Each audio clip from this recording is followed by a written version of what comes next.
Hey guys, Austin here, what's going on? Happy New Year! It is now 2025, that's f***ing wild. We live in the future, guys, it's crazy. Today I'm gonna go over 2024's anime. Everything I watched, everything I completed, not every show that came out. I don't have time for that, but I'm gonna go over all the shows that I personally watched. Some I enjoyed, some I didn't. We're gonna go over all of that, and we're gonna put it into a tier list today. This is in no particular order. I just kind of threw everything I watched into a tier list template, and we are going to just kind of start with the way that it randomly threw it on here.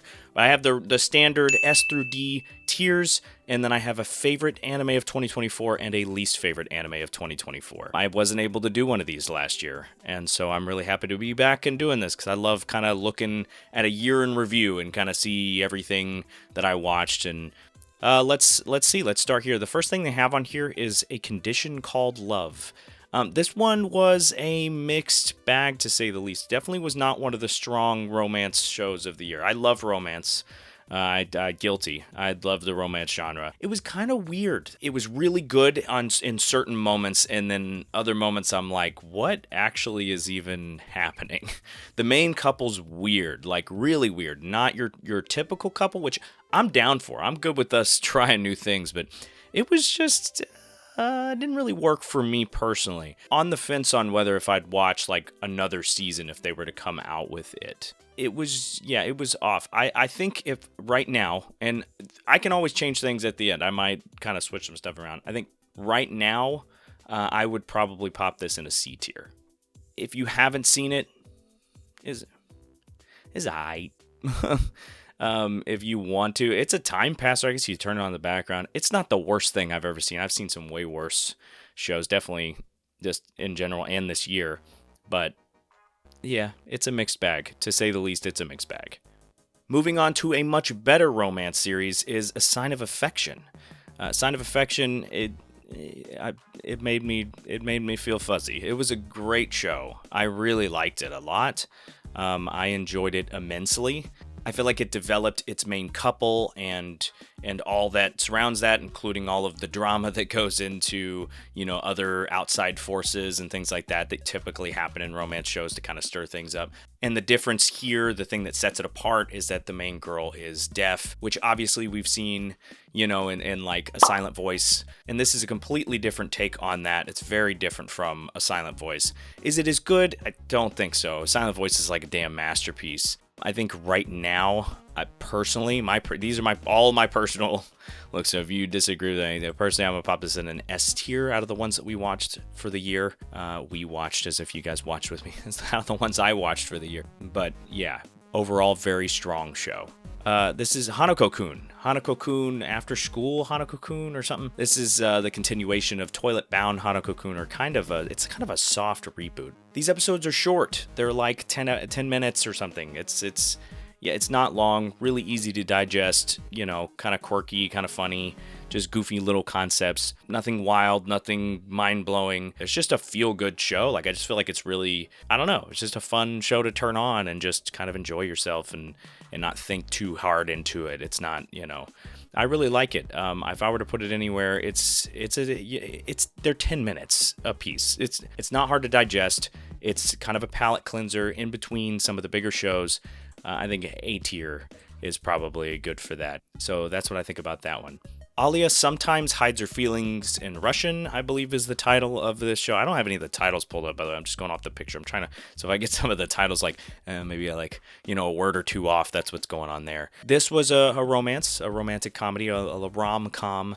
In terms of romance, when we're comparing it to because it's so crazy, because I feel like all my romance stuff is pushed to the top of this tier list somehow, as like most of them. It did fall prisoner a little bit to like your generic anime tropes, but I think it did enough to set itself apart.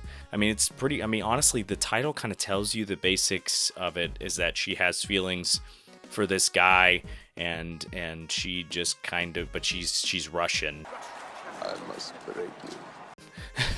She says things in Russian and hopes that he doesn't know what she's saying, or thinks he doesn't know what she's saying, and well, lo and behold, he knows exactly what she's saying, and so there's a lot of that going on. But I think the characters are really strong. I think the romantic comedy aspects, the whole dynamic, and there are some really funny moments. So I think that Alia, as of now, unless I decide to move it later, I'd pop it in an A tier. I thought it was pretty strong. Really found myself enjoying that one. The Apothecary Diaries. This was one that the people who were keeping up with seasonal stuff like I do were talking about. This was in the circles, this was talked about quite a bit. And I would say well-deserved, because honestly, this was a really solid show. I think that the main character is probably the strong suit of this series, is the main girl. Forgive me, I don't remember.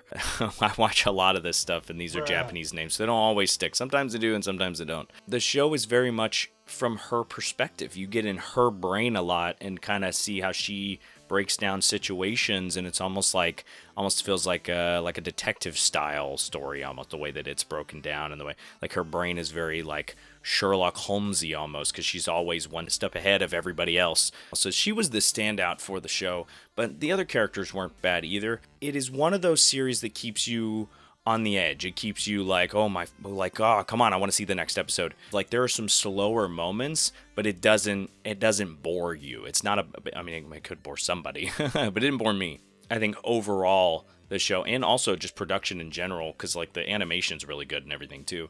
So overall, it was just a really enjoyable experience, and I would love to watch more of that show, honestly. And it's also gonna go up into probably an S tier for the year. It was definitely one of the stronger shows of the year, and it was one of the shows of the season it came out that I was looking forward to the most.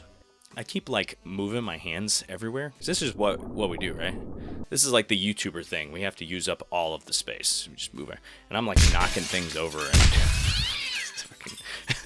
I'm just like swatting things, and like, yeah, it's kind of crazy.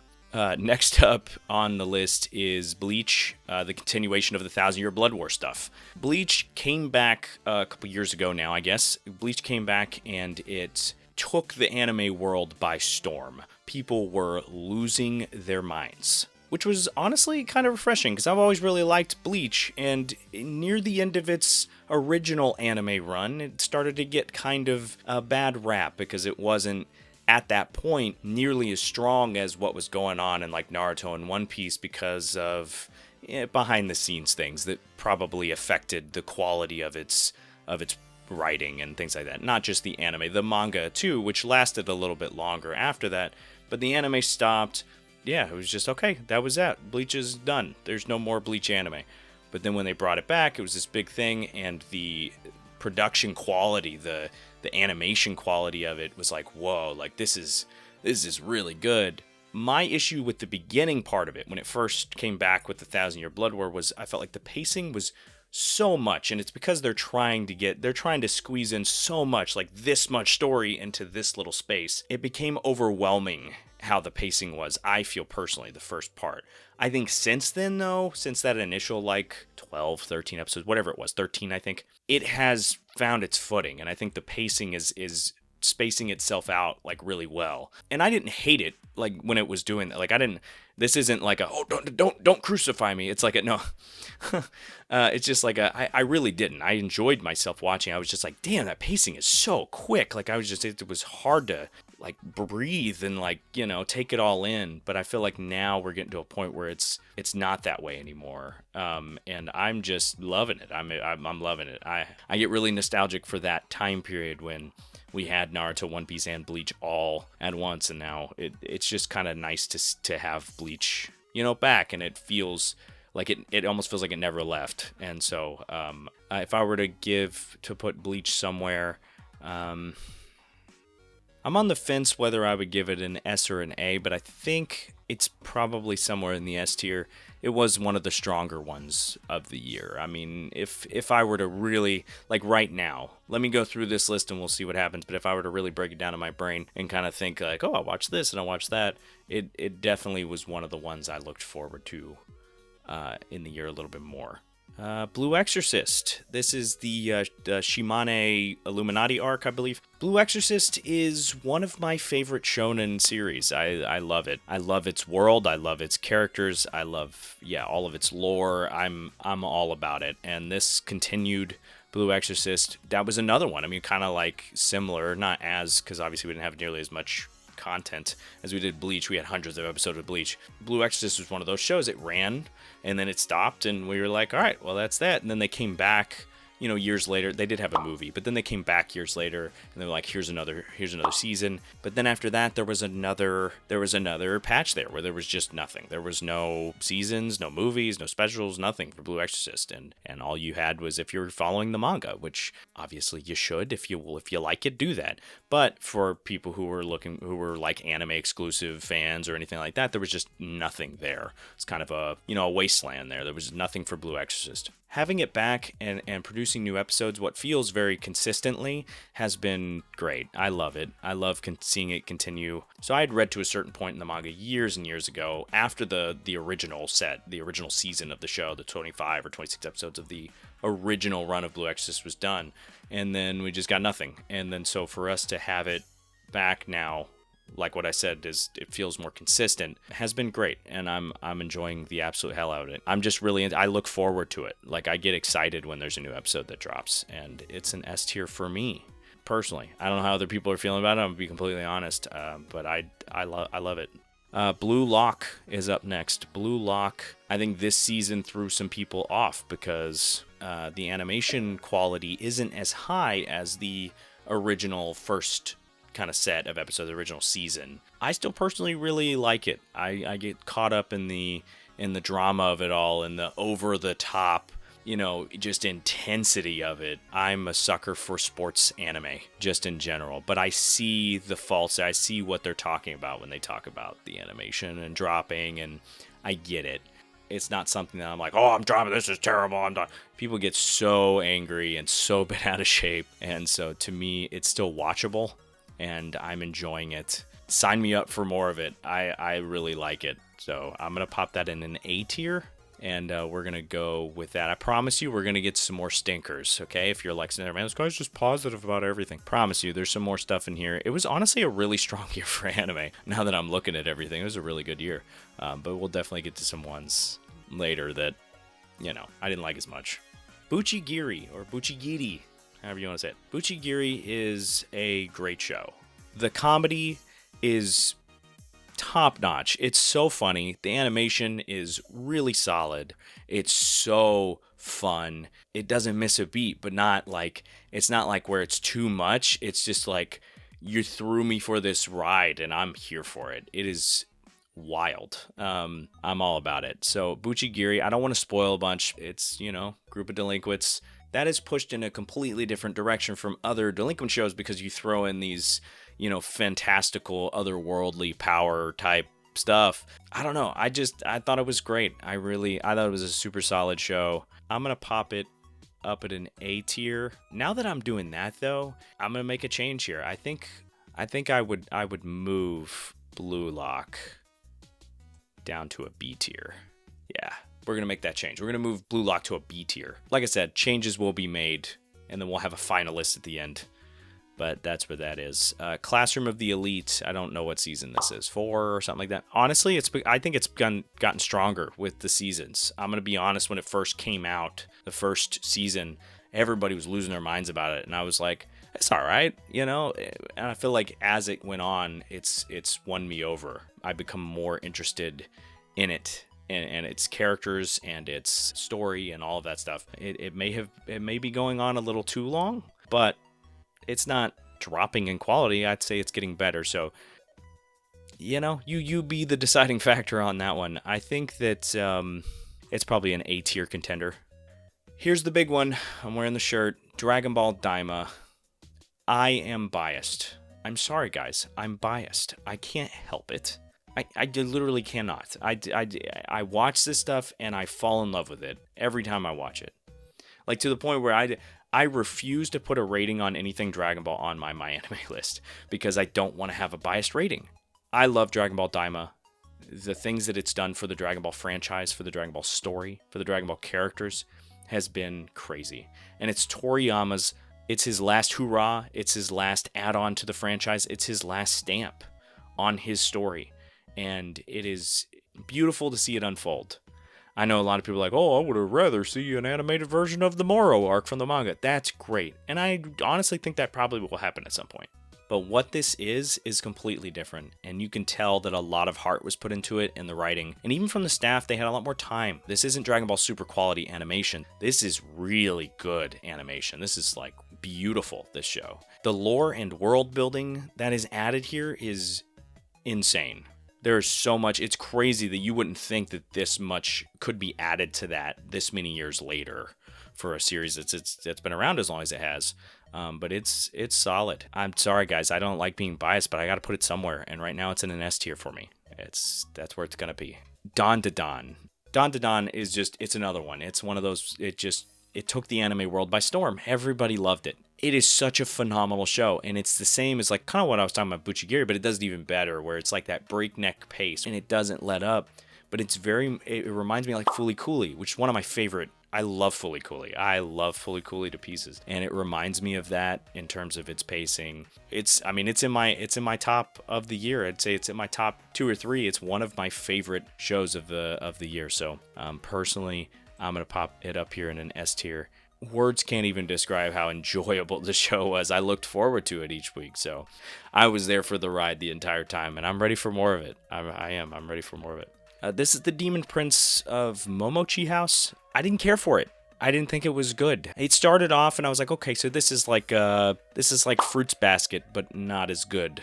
But it was like okay. At the beginning, it was like, all right. By the end of it, I'm going to be honest, I didn't care anymore. And I finished all these shows I'm talking about. I'll watch them to the end. There was not enough interesting there. It wasn't even, the animation's as average as it gets. There's not a whole lot of pros here. It's a lot more cons. So personally, this one's a D tier. It was just kind of meh. Demon Slayer, I think I'm starting to get to that point. I was always a defender of Demon Slayer. I never understood people just dogging on everything that show did. I never thought it was like the fucking cream of the crop, but I never thought it was a fucking turd in the toilet bowl either. I was just kind of like, it's enjoyable, shonen fare. Turn it on, turn your brain off, watch Pretty Colors, and you're good. I think I'm starting to get to a point where it's run long enough to where I'm like, okay, I think I get it, guys. It's lost a lot of my enjoyment from before. I'm ready for it to wrap it up. Wrap it up into a bow, man. Let's wrap it up. We don't need to keep going and stretching this thing out. I'm gonna pop it into the B tier. It's not like horrible. It's just really, it's fucking mid as shit. I felt like I found a lot more to enjoy in other seasons than this one. So right there in the middle. I'm gonna be honest, I don't remember the arc title of it, but it's the latest Demon Slayer season. That's kind of how it's felt for a while now. Going back to positivity, The Dangers in My Heart, season 2. I love Dangers in My Heart. I love it. Last year was my favorite romance. It continues. It was my favorite romance of this year. It's one of my favorite shows of the year. I loved it so much. I'm going to keep saying that because I mean it, dude. I loved every episode of the show. Such a naturally unfolding romance that's put here with these two characters. I wasn't sure on how, like in the beginning of the first season, I wasn't sure on how these two characters would click because they're polar opposites. But this series makes you realize why they should be together. And there's no question about it. And I could watch season after season with these two characters. I love it. And if Sign of Affection is an S tier, this is absolutely an S tier. Go Loser Ranger. I'm going to be honest, with this series, I didn't know what to expect. I grew up a massive Power Rangers fan, and I will admit it, even as a grown-ass man, I love me some Power Rangers. It's corny, I know, but I love it. And this series really puts you in the shoes of the villain. Better than some other shows that may have attempted that. And it's the bad guy that's infiltrated the good guy team, but it flips its roles on its head and really, I don't know, it's almost a deconstruction of the Sentai, kind of the Super Sentai thing, the whole thing, and I enjoyed it a lot. I don't have like a million thoughts on it, so I'm gonna put it in an A tier. It's pretty solid, pretty swallowed. I don't know what that was. It was a pretty solid show. I'm gonna go ahead and talk about this because it is a wrap up from the year before, and I didn't do a tier list last year, and it wrapped up in the winter season this beginning of this year, or this past year. It's 2025 now. This past year, Frieren is incredible. What about it can I say that other people haven't said already. It's a slow burn, but in the best way possible. It takes its time to develop its characters, to develop its world, and it's just a feel-good vibe. It's just a feel-good show. You know, I feel it feels homey almost, but I really loved it a lot, just like everybody else apparently. I'm sure there are people out there that didn't. You know, anybody who didn't like, they can clown it all they want. I thought it was just, yeah, incredible, and I'd watch however much more you got for me for your end, because I'm ready for it. I had already heard amazing things about it from the manga beforehand, and I was planning on reading the manga, and then they announced the anime, and I'm like, just check out the anime. It's a good, like, you know, entry point, and then, you know, we'll go from there. And yeah, it sold me. I'm in. You know, consider me a fan. So yeah, definitely S tier on that one. Man, looking at this list, it was a solid year. I mean, there's some really great stuff that came out this year. But Dead Demons DDD Destruction, I love saying that, DDD Destruction, caught me off guard. I didn't know that this show was going to hit with the sci-fi fan in me. I love science fiction. It's one of my favorite genre of just about any media of entertainment. Yeah, anything aliens, any of that. All aliens, space stuff, time travel, anything science fiction, I'm all about it. If Dawn to Dawn didn't come out, it would have been even higher on my favorites list for the year. I'm starting to rethink some things that are in S tier now that I'm getting to this, because I'm going to be honest, I just kind of like see things. I'm like, oh yeah, that came out this year. I forgot. I'm going to say in my S tier now, we're reevaluating again. I'm going to move Apothecary to A tier. Yeah, that's what we're going to do. Dead Demons is an S tier show. Dead Demons is not for D tier. Dead Demons is for S tier. I'm sorry. It was one of the strongest of the year, personally. I'm keep saying personally. People get so offended in this anime fan base if you like something they didn't like or don't like something they did like. But personally, just going opinion entirely, it's an S tier show for me. The Elusive Samurai is up next. The Elusive Samurai, I feel like was a really good show. I'm going to be honest with you. It's kind of forgettable. And that could just be me. That could very well just be me. I really enjoyed it while I was watching it. I remember my feelings towards the show. Like, as I'm watching, I really was captivated in what was going on. I don't know. I liked it. I thought it was really good. I'm going to put it in an A tier because I'm going to say I don't think it was a B tier quality, like when I'm looking at what's in B tier here. I think I enjoyed it more than those series. So I'm going to pop it in an A tier for now. This is the Foolish Angel Dances with the Devil, I think is what it is. The show was hilarious. I thought it was hilarious. It was another rom-com. I thought it was a lot of fun. The main characters had a really good dynamic. Kind of like what I said about Alia. It falls under some of the tropes that it kind of has a checklist of tropes that I feel like it has to hit as an anime. And so sometimes that can be a little bit eye-rolling, like, oh, yeah, of course they did that moment. That's in all the fucking rom-com shows have that. It's definitely not Sign of Affection or Dangers of My Heart territory. I'm going to pop it into B tier, but it is a fun show. I mean, you have an angel and a demon falling in love, and so there's that forbidden love aspect, which I like. But when comparing it to some of the other like really strong romances that came out this year, rom-com specifically, it's not as high. Moving on to Kaiju number 8. It was one of those shows that everybody was freaking out about. I heard great things about the manga, and when they announced the anime, I'm like, oh, hey, that happens a lot. There's some manga I read when I hear they're good, and I'll check them out. But then I feel like when the anime comes out, because I've already read some of the manga, it's hard for me to like convince myself to watch. I'm like, hey, I've already read unless I'm really, really, really into it. So sometimes I hold off, and I'll watch the first season of the anime and decide if I want to read the manga from there. Kaiju number 8 was a good show. I don't know if it was always a great show. But I do like the world here. I do like the kaijus and all of the stuff that goes into that, and everything that it's set up here is interesting enough for me to want to see more. And the first season was good. It was as swallowed as they come. It's an A tier show. I'm starting to think. I think right now I'm moving after school. This is what happens whenever I kind of go in the order, and then, later on I reevaluate and things like that. So that's a B tier. I'm going to move Kaiju into an A tier for now. I'm just putting it wherever. Makane, Too Many Losing Heroines is where we're going next. Another really solid rom-com style, but it's very different. So typically in a rom-com anime, one of the most common things in there is they typically will have, the childhood friend that really likes the main character, and then they'll have the new girl, let's say, if the main character's a guy, the new girl. And so then it's a love triangle of who are they going to choose, the childhood friend or the new person that they've met to now have feelings for or whatever. This breaks that down and really kind of has multiple dynamics. There's all these, like, it's not just one relationship we're focusing on. These are sets of people. I don't know. I don't want to break it down to a point where I spoil it. It does it extremely well, and it feels real. It feels realistic while also keeping its anime quirk.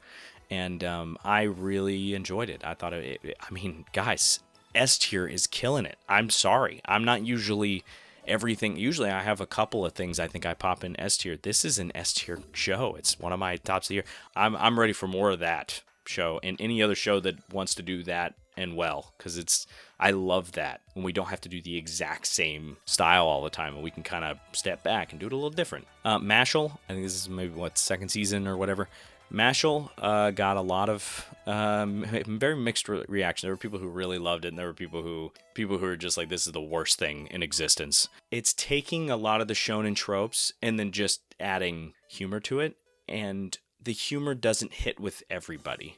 I personally think it's hilarious, but I don't think it's like one of the best things ever or anything like that. But it is continuously enjoyable. If you haven't seen season 1, he's just a dude who has no magic ability, but he kind of makes up for it's like in a world of people with magic. He has no magical ability, but he makes up for it with how strong he is because he's constantly working out. And that's the joke. This is the butt end of the joke. But I think that there's a lot of, fun things that go with that. It doesn't always feel like one joke, but sometimes it can. It's a mixed bag. It's an up in the air kind of thing. I'm going to move it into the B tier over here next to Hanako. We're just going to pop it there. Moving on to Metallic Rouge. I was excited for this because it gave me vibes of almost Bubblegum Crisis kind of stuff like that. Didn't always work for me, this show. I think aesthetically it always worked for me. I think when it was trying to present new ideas, I think that it fell flat a little bit. It always wasn't the most original show.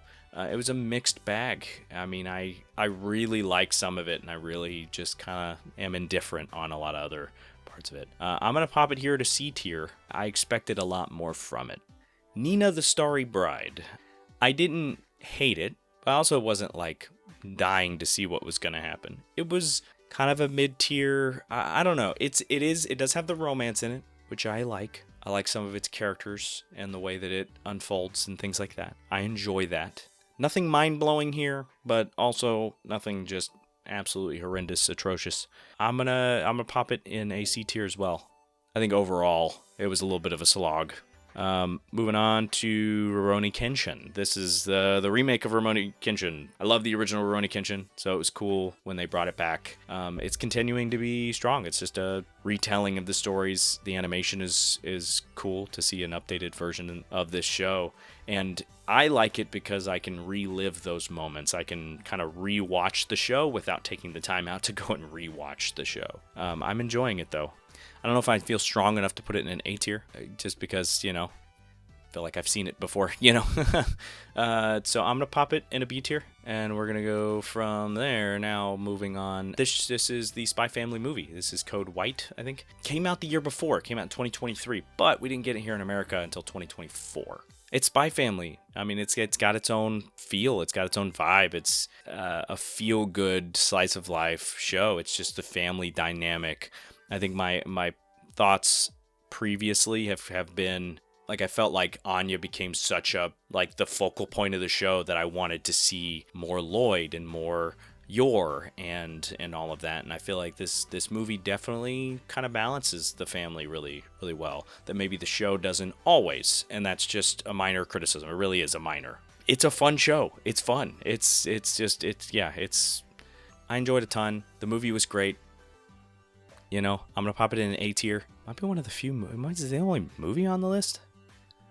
Looking like it. Yeah, looking like the only movie on the list. Sasaki and Peeps. This show is a slow burn. The pace is similar to something like a Frieren, but the difference is that it's not as interesting, in my personal opinion. I don't hate it. I also don't love it. I'm sure there's an audience for it. It's not bad. I wouldn't put it here in a D tier. Maybe in a D tier. only in a D tier because I lost interest in it. I don't know. Not for me. I'm going to be honest. I found it difficult to kind of shovel my way through that one, and I fell behind a lot several times. So Shangri-La, Frontier. I think that the entirety of Shangri-La so far has come out in this past year. I believe so. I think first season might have been winter season or something. Shangri-La is great. It's really good. If you're a gamer, it makes you feel like you're playing a video game. It takes all of the great aspects of playing a video game and encapsulates it into an anime. That's it, though. I mean, that's the show. It literally is just people playing a game. And it's not any kind of world-ending stakes, you die in the game, you die in real life, and Sword Art stuff. It literally is just people playing a game. It's just a lot of fun to see the main character kind of, progress through it and learn. It's almost like watching a walkthrough, but in anime form, or a let's play, I guess, would be more accurate. It was a surprise for me. I did not know what to expect going in, but it ended up being a really, really good one. So I'm gonna pop that one up in A tier, and we're gonna move on to Shy. It's a superhero show, and I love superheroes. I'm all about that shit. So you have superheroes that represent their country. Like, they are the hero for their country, and each one has their different abilities and things like that. And Shy has her own abilities, but the thing is as the name says, she's insanely shy. Her shyness can be a little bit irritating sometimes, but it is her character, so you can only give it as much as, it's like you can't give it too much crap. But I did find myself enjoying it. It might just be up here, like right up here, but down here, like right here with C tier. It's in the middle. It's like there are moments of it I really like. There are moments of it that don't quite work for me, and I didn't hate it. I don't think I wasted my time watching it. That's all I can say about it. Solo Leveling.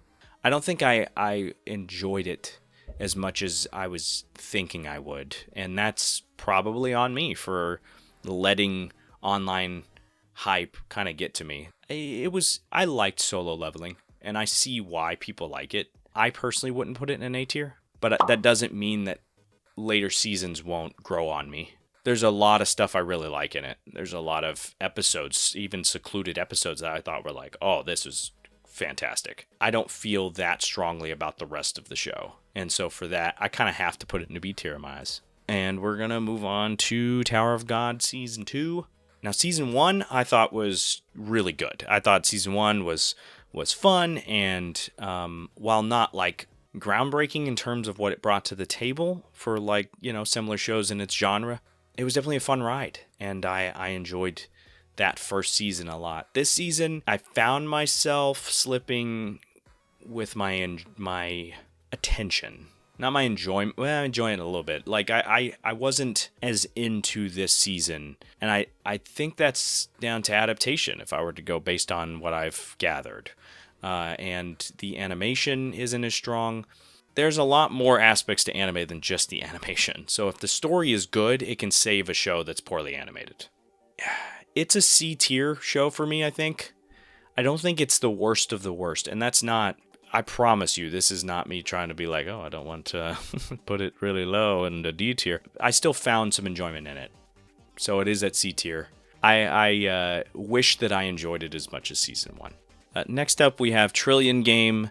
This show is just very business heavy. It's all about building a business and things like that and all that goes into that. And on one hand, that can be really interesting. On the other hand, it sometimes falls flat. I don't find it always the most intriguing thing. I know that I had an opinion on its animation not being great. It's kind of It's another C tier show, I think. I mean, it's pretty meh. It's pretty in the middle. But I like a lot of the business aspect stuff like that and some of the things that happened in it. I didn't find myself so invested that it made some huge impact on me or anything like that. True Beauty is kind of the same ballpark. Its animation is probably its weakest suit. I actually kind of found myself enjoying some of the romance and the character stuff like that, but some of it is so poorly done, and the pacing is horrible at certain points. Kind of like I've said with some of these other shows, I feel like there's a good show in there. It is kind of poo-poo stinky, I'm not gonna lie. And so it was kind of trash, but it's like enjoyable trash. I'm on the fence with this one. I don't know. If I were to put... Yeah, we'll pop it in C tier. That's where it's gonna go. It's in C tier. We did it. Tying the knot with the Namagami sister. This is your harem fare. This is a, what like quintuplets and things like that have been in the past. It does play that. The reason why I compare it to quintuplets, it kind of plays that. Like, these are his choices. Who does he end up with? Because you're kind of teased with the future and things like that, and who he ends up, tying the knot with. Just this dude that's with a couple shrine maidens, and he's supposed to wed one of them at some point. It doesn't present anything that's fresh. Like, it is totally stuck in the I'm an anime harem, but it's not nearly as bad as some other generic anime harems that I've seen some really bad ones. But it didn't quite put its own stamp down. It needed a little bit more of a push to kind of create its own path and make it be its own thing, and it's so stuck in being very much a mix mash of things we've already seen before. I'd say B tier's pretty good place for it. Yeah, B tier's good place for it. Undead Unluck, quality shonen show. It's wacky, it's over the top, its action is bonkers, its ideas are bizarre, but it's everything that I love from that style of show. I don't have like a crazy amount of things to say to break it down, but it's a quality show. It's an A tier show for me. My opinion of it is probably about the same as what I said about Buchigiri. I enjoyed probably both of those shows around the same. Yeah, I don't really have anything else to add to it. Just watch it if you haven't. Viral hit. I'm going to be honest. I think I get where people are coming from. Some of the people that don't say the greatest things about it. I would be lying if I didn't say I enjoyed every episode of this show.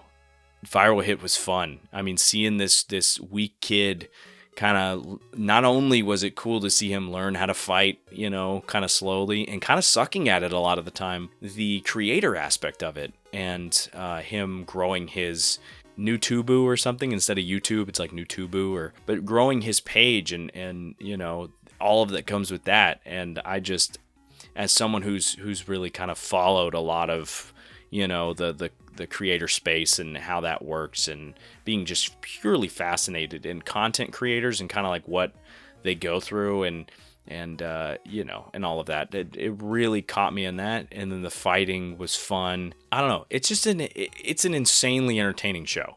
It would be me lying if I were to put it any lower than a B tier.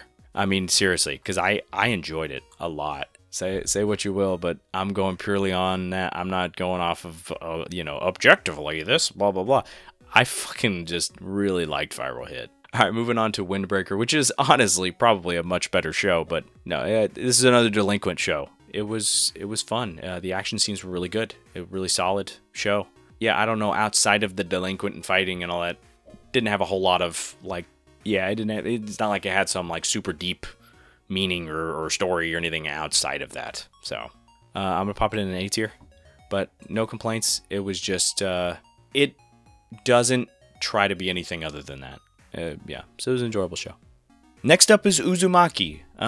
This series was really hyped at the beginning. It's only 4 episodes. It is a Junji Ito adaptation. We haven't had the greatest track record with those, so people were excited because visually it looked like a Junji Ito manga, at least as far as some of the previews went. As it went on, it dipped in quality. I'd say halfway through, after the first, really second episode you started to see it, and by the third episode then it just completely dipped in quality. I'm gonna be honest, I didn't enjoy it enough to really rank it any higher than probably a D tier. Now, in terms of comparing it to other Junji Ito adaptations, visually it still looks closer to the manga than other people have attempted, and it just really, Junji Ito is better experienced in manga form, and I don't know if a studio, any kind of animators or anything like that, will ever be able to emulate his style in animation properly. I'm indifferent on it, but I think a D tier, just because it was a letdown to not just me, but a lot of people. Just if you want to experience Uzumaki, experience it in the manga form, because that's the way to go. Same thing with any other Junji Ito thing. It's just the best way to experience his masterful work is in that format, not in animation. Next on the list is The Witch and the Beast. The Witch and the Beast was I think might have been early year, maybe winter season. I could be wrong on that because I feel like it was a while ago that I watched it. The darkness of its atmosphere, the grittiness, the I don't know, like what I'm trying to get at is that the atmosphere that it presents it pulled me in. It drew me in and I was invested. I don't think it's quite an A tier or S tier show, but it definitely has the building blocks to be that if they were to continue. I myself was really getting into a lot of what was going on in the show, but I don't know if its episode run was enough for it to fully take that plunge and be like one of the greats of the year. But it was good. It was a good time. All right, moving it to a B tier. And the last one that I currently have on this list, this is You Are Miss Servant. This show I didn't expect to be as wholesome as it was. It was just really kind of like feel goody, seeing the relationship between this dude and this servant, woman that didn't really know kind of, affection and caring before being brought in to kind of serve this person in his household. It really made me feel good watching it, and there were some really good, wholesome moments. I don't think it was quite an A tier for me. I'd pop it in there in a B tier. So, now, evaluating everything that I've got here. We've run through all of the shows. I believe this is like 40, 41 entries, give or take. I think it's 41 entries here. And that's not, I didn't split up. I think in the last time I did one of these, I split it up like season 1 and season 2 and 2. I was like, I just put it all together like Shangri-La and things like that where it was split up and then, yeah. And so that's what I watched this year. But now it's to determine if I'm going to move anything. Let me look at this. I think we're pretty good. Something that I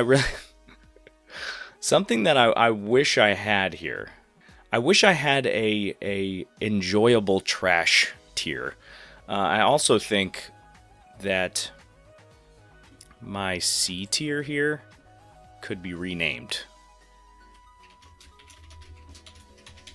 My C tier is going to be mid, but could have been great.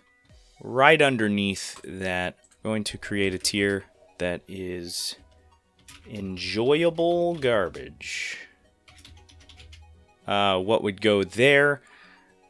True Beauty. I enjoyed it, even though I know it was kind of poo-poo caca. Viral Hit was another one. I think that those two are probably the entries for that tier. I don't really think that there's like a ton of them that I'm like, this was poo-poo, but I liked it. But that's a great out-of-context line. This was poo-poo, but I liked it. So that's that. That's the list. I added an extra tier here just for funsies. My least favorite of the year out of these D tier listers. If I had to choose one as my least favorite, I'd probably go with The Demon Prince of Momochi House. Just because I was just extremely disinterested in it. I'm gonna be honest. My favorite is, like I said, it's obvious. Dragon Ball Daima. I hope you enjoyed this tier list. We are done for today. Here's to 2025 that has already began, and let's see where anime takes us this year. Let me know down below what you watched this year. What were your favorites, your least favorites, all that kind of stuff. I love reading that stuff and diving deep into what people are thinking and all of that. Because sometimes, even though we're connected on the internet, sometimes it can feel like I'm out in this field alone and I'm the only one watching some of this stuff. So thanks for watching. Hit the like button if you enjoyed, and hit the subscribe button if you haven't already. I really appreciate it. And I will see you guys next time.